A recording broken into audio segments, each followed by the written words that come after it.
हजरत उमर रो पड़े, कहने लगे आज मैं ईशा के बाद निकला हूं तो नबी पाक के सहाबा मुझे नेक कह रहे थे, फिर मैंने बच्चों की माँ से और बच्चों से भी पूछा है, वो भी मुझसे राजी हैं, पर उजाफा तेरे साथ नबी पाक राज की बातें करते थे, सच बता कहीं उमर का नाम मुनाफिकों में शामिल तो नहीं?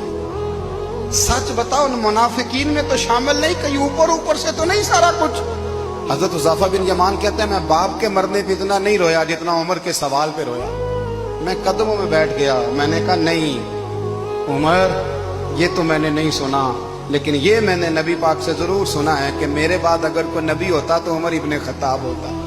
ये मैंने अपने कानों से सुना है कि उमर जिस गली से गुजरे शैतान रास्ता बदल जाता है। ये मैंने अपने कानों से सुना है कि 950 साल हजरत जिब्रील जनाब उमर की शान बयान करें तो फिर भी बयान नहीं हो सकता। ये मैंने जरूर सुना।